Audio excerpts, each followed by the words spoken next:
కాళేశ్వరం ప్రాజెక్టుకు జాతీయ హోదా ఇవ్వాలని ప్రధాని నరేంద్ర మోదీకి ముఖ్యమంత్రి కేసీఆర్ విజ్ఞప్తి చేశారు. రెండోసారి ముఖ్యమంత్రిగా బాధ్యతలు స్వీకరించిన తర్వాత కేసీఆర్ తొలిసారిగా ప్రధానిని కలుసుకున్నారు. ఈ భేటీలో రాష్ట్రానికి సంబంధించిన సమస్యలపై 16 వినతి పత్రాలను ప్రధానికి సమర్పించారు. దాదాపు గంట సేపు కేసీఆర్ మోదీల భేటీ జరిగింది.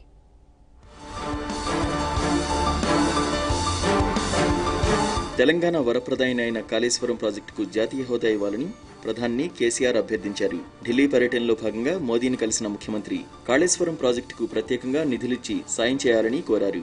దీనికి 80,000 కోట్ల ఖర్చవుతుందని, 20 జిల్లాల్లో 18 లక్షల ఎకరాల ఆయకట్టు అందించడం, నగరాలకు తాగునీరు వంటి లక్ష్యాలను నిర్దేశించామని తెలిపారు. కృష్ణానది జల వివాద పరిష్కారానికి సంబంధించి తెలంగాణ అభ్యర్థనలకు మద్దతు పలకాలని కోరారు.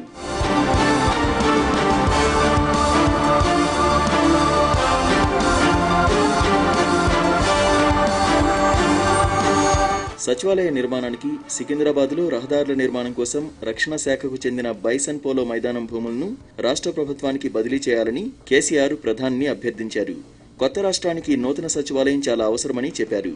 ఆ భూమికి బదులుగా రక్షణ శాఖ అడిగిన భూమిని కేటాయిస్తామని అన్నారు. అరుణ్ జైట్లీ రక్షణ శాఖ మంత్రిగా ఉన్నప్పుడు వీటిని పరిశీలించారని చెప్పారు. కర్ణాటకలో 210 ఎకరాల రక్షణ శాఖ భూమి ప్రతిపాదనలు పంపితే వెంటనే ఆమోదం తెలిపారన్న విషయాన్ని గుర్తు చేశారు.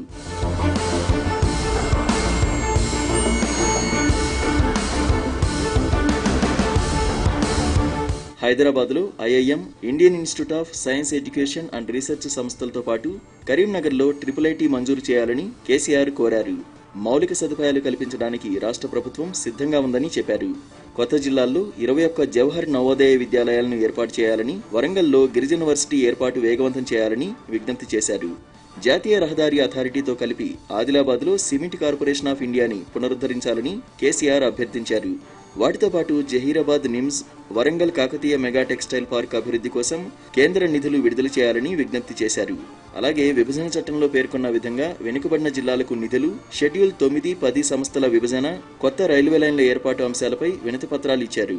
రీఆర్గనైజేషన్ బిల్లులో ఇంకా చేయవలసినటువంటి కొన్ని వాగ్దానాలు ఏవైతే ఉన్నాయో వాటిని పూర్తి చేయాలని ఇంతకుముందే కలవడం జరిగింది. ఇది సహజం. తప్పనిసరిగా మన దేశ ప్రధాన మంత్రి కనుక వారిని మర్యాదపూర్వకంగా కలిసి సమస్యను చెప్పడం అనేది అది ఆనవాయితీ.